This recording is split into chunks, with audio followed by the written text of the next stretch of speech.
Hello everybody, this is Abby Newman. Welcome to a new game called Sepia Tears. I found this game on Steam and I thought it looked really interesting and beautiful. It's another visual novel and I hope this isn't a Christmas game because I'm looking at Midwinter's Reprise and I'm like, are those baubles? Are those Christmas baubles? I'm hoping not. I'm hoping it's a winter thing, but it's the middle of summer, so why not play a cool game? But this artwork looks gorgeous, so I have no idea what this game is about. You've heard of the Mayfly, right? It's one of those odd winter days when the snow is falling, but it isn't cold. Either late November or the beginning of December, right around the time when the dollar stores start playing Christmas music and the couples go skating. It is a Christmas game. Oh dear. One of those old winter evenings, the same old 3 p.m. through the lens of the classroom window. I would describe the muted texture of the light through the glass, but it's become all too familiar. It'd be like raving about the miracle of flowers blooming in spring. The novelty's gone. Chairs screech against tiled floors and students scatter all around, but the sounds fall on me, weightless. The Mayfly, the bug that lives for only a day once it grows its wings. It's a great metaphor. You must have seen it before. My mind wanders sometimes. It's like being stuck in a room with the TV set to a local news, almost muted but not quite. Or like reading a boring web page because you're too lazy to click away. Having a voice in your head that won't shut up. It used to bother me, but I can handle it now. Listen to music on the way home. Play a video game before you go to bed. Kill time in any way you can and it won't be so loud. Ever wondered why they even bother? It's simple really. You pick up your books, stand up, put on your gloves as you walk through the early winter chill. Get home, make a snack, relax, and let the process repeat itself. Life is the easiest thing in the world when you think about it. But sometimes memories resurface. The horrible red-brown that encroaches on my vision, creeping from a box locked safely away.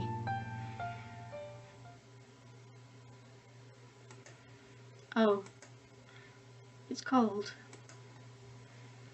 I hadn't noticed before, but it looks like it's snowing. Was I out for that long? I was walking home from school a moment ago, I'm sure. Or is this a dream?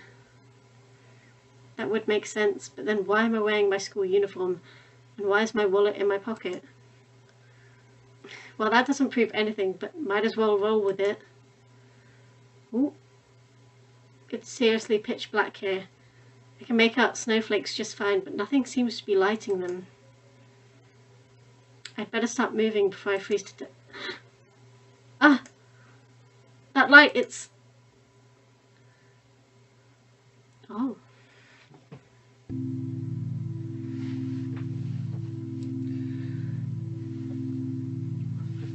You've come.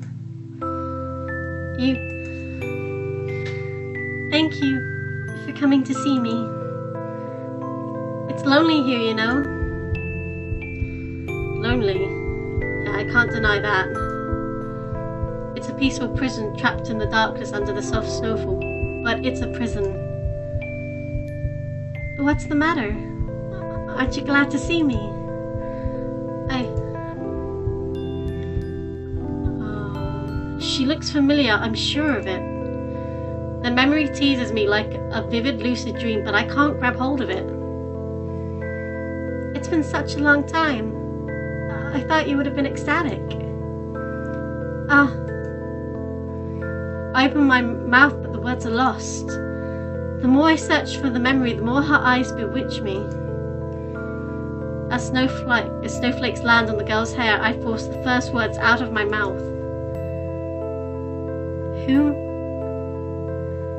are you? Oh, I didn't mean to do that, but whilst I'm here. There we go, that's better. Who are you? Do you really not remember me? What a shame. We have so much to catch up on. Her smile is confident, mysterious, somewhere between angelic and doll-like. There's nothing to worry about. After all, we have all the time in the world.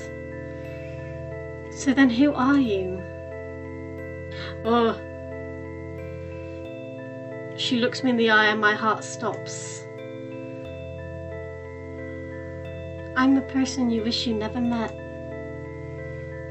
She embraces me and my senses freeze until a colour strikes my eye against the monochrome backdrop. Hanging in the stillness, a red ribbon drifts from the side of her hair.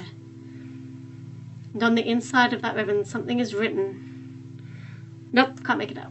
But just as fantastic as that is the fact that my words are scrambled, blurred, even though my eyes are only inches from it. That ribbon, don't you remember? It was your... Her voice fades away. No, come back! I glance at the ribbon again, but before I can move closer, my stomach flips upside down. Ah! The girl's warmth fades from my arms. No! Ah! Is she disappearing? No, come back! This whole world is... Oh. A knife pierces my heart as I realise something. I've been stabbed in the chest. It's not this world that's disappearing. It's me. Oh. Oh! My game just changed. Sepia Tears, Friday the 10th of December. Woo! Day 1, reunion. Oni-chan. Oni-chan, are you up? That sounds familiar. Mark, we're going to be late. Ah! Ah! Are you even listening to me? Yeah, I heard you. Geez, it wouldn't kill you to be a little more gentle. Gentle? Gentle. But I'm your cute little sister. I'm automatically gentle. That's like saying I'm automatically dependable because I'm your older brother. Wait. See? If you're not the dependable sibling you're supposed to be, that gives me the legal right to find new and exciting ways to tease you. And who was it that wrote that law? More importantly, I have a history test this morning, so I'll leave you behind if I have to. Alright, see you later. Pouting, my diligently evil little sister runs down the stairs. Can't she find a more normal form of torture?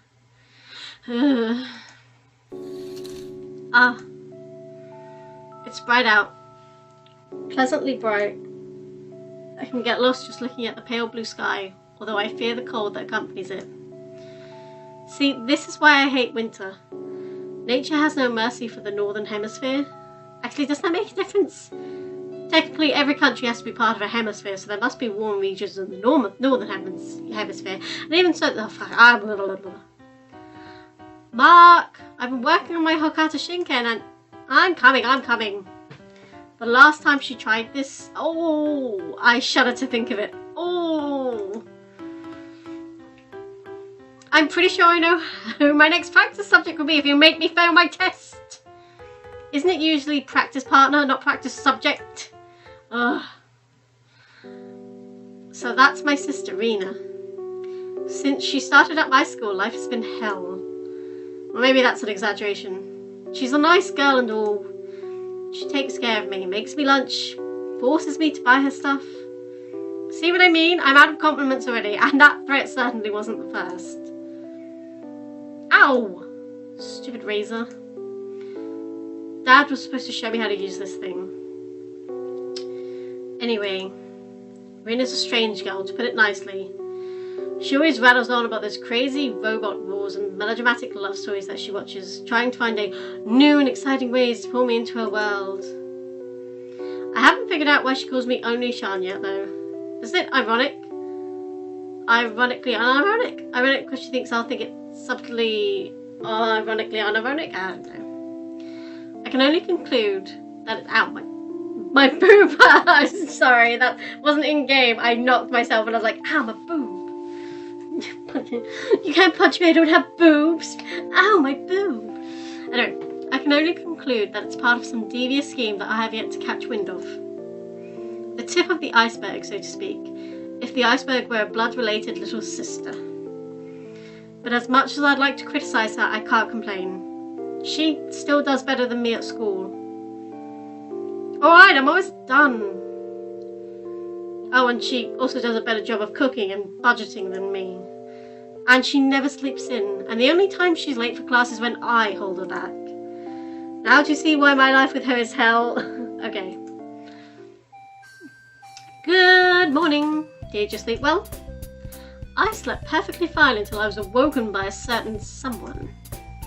How could you say that? How could you say that? You should be thankful to have a cute girl like me wake you up every morning. You're not supposed to call yourself cute. Is that because we're blood related and you're afraid? No, that's not why. Blah, blah, blah. I mean, it's a little vain, don't you think? And it's not very cute. True. But what if I'm only doing it to unnerve you? She has a point, damn it. Well, I do have to thank you for keeping me on my toes all the time.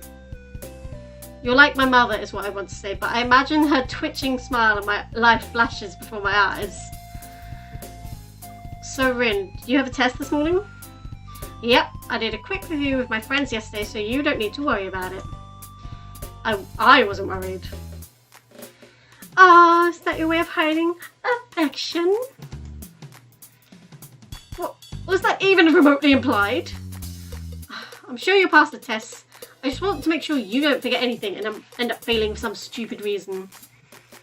Like that time I accidentally bought my Game Boy instead of my calculator. Yes, like that time. Don't remind me. I was only 12. It was an innocent mistake. Only 12. Regardless, you get what I'm saying. Just don't screw up. I know, I won't. But aren't your exams coming up as well? I was gonna go over to Lucas's house and study the weekend. Or something like that. Even for you, that's not a very convincing lie. Oh, she's psychic. But I did make that up on the spot. It wouldn't kill you to have a bit of faith in me. If I said I'll study, I'll study. Really? You'll spend your whole Saturday afternoon doing math problems and me reading your social science notes? I'm tempted to say what notes, but that really isn't the problem here. Well, would you look at the time? Don't you change the subject. We're already late.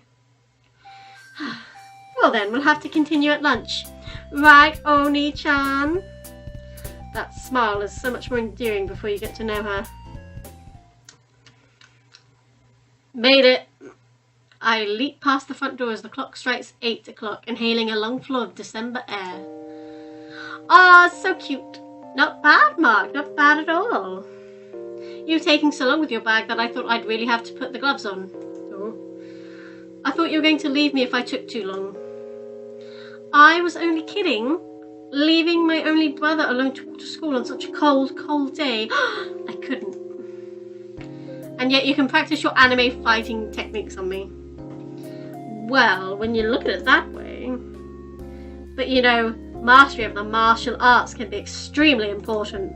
What does that have to do with anything? It's important, really. Yeah, I know. Self-defense and all that. No, not just self-defense. It's an extra weapon in your arsenal. What? Okay, picture this.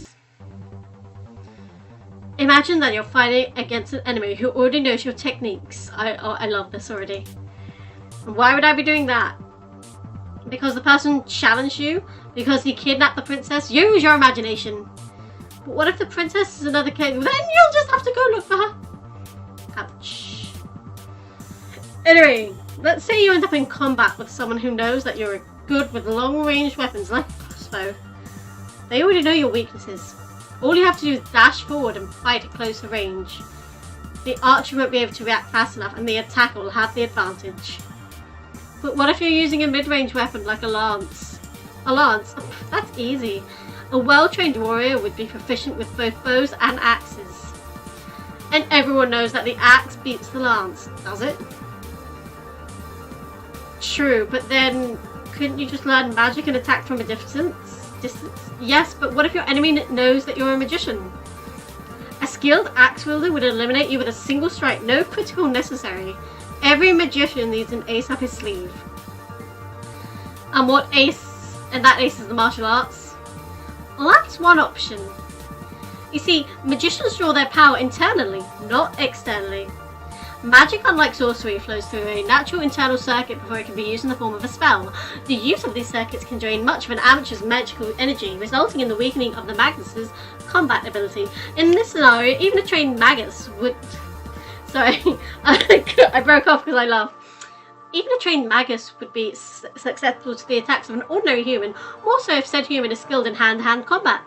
Though it is unlikely scenario, it would be prudent for a magus to... Oh god, enough of the impudence! Oh. What? Fine, I don't need you. She taps the Twitter icon on her phone and runs away. See you. Okay, I may have been a bit hard on her back there. But this isn't a bad outcome either. You think the streets would be a bit busy in the morning, but no one ever passes by here. It's hard to get used to if you're from the city, but I've lived in the suburbs my whole life and I like the peace and quiet. It's nice. Lets your mind wander. Lets your mind wander to things you'd rather avoid. Mark. Huh? What was that? I look around and momentarily spot a figure, but it disappears before my eyes. Strange, she looked familiar. Meh, can't be that important. 2 weeks later, I'd look back on that moment as the first in a series of very, very silly assumptions. Mark, you're actually early. I don't know why I'm giving you the goosebump voice, but I am. A familiar voice welcomes me from the cold. In front of me stands a young man that I've known since the beginning of high school, and I sometimes wish I didn't know. On time is more like it. We barely have 5 minutes until the bell. That's still an accomplishment, coming from you. Thanks. Oh hey, did you bring your notes for the presentation? I should have given her the goosebump voice as well, because I was like, brother and sister, baby. My other friend Lillian voices her questions politely, unlike a certain little sister. Well, Vin was on the computer until midnight. My laptop needed recharging, and your house was constructed without power outlets, of course. Fine, I'll put them at lunch. And there goes the bell. I can't believe I'm saying this, but I'm actually looking forward to a boring lecture if it means I can relax. The teacher's voice drones on, and on, and on. I only know of one way to escape. Jumping out the window might have long-term consequences though, so I'll have to be content with staring through it. Whenever I'm bored at school, I always like looking out at the weather and thinking about how I'd rather be anywhere but here. Although fortune has treated me with nothing but a sadistic little sister and a pile of unfinished homework this morning, so maybe I'm better off in class after all. Mark. Am I hearing things? Mark! It's just like this morning. Is this someone's stupid idea of a prank? It's the teacher. I'm sure it's just some kid with nothing better to do with their time, but... Oh, I can't forget that. Alright, I know what I have to do. Pinpointing the source of the sound, I spin around the globe at my target. She's not getting away this time. It's the teacher. The class stares at me. Lucas turns around. I sit back down. Awkwardly. Yep. Lunch. Finally. And that's where we're going to end it. I'm going to finish it at lunchtime because I can. So... Oh, thank you. Quick save complete. Anyway, that's the end of the first part of Sepia Tears. If you liked it, please leave a like down below. Don't forget, if you want to feel free to comment and subscribe. And I'll see you all in the next video. Bye-bye.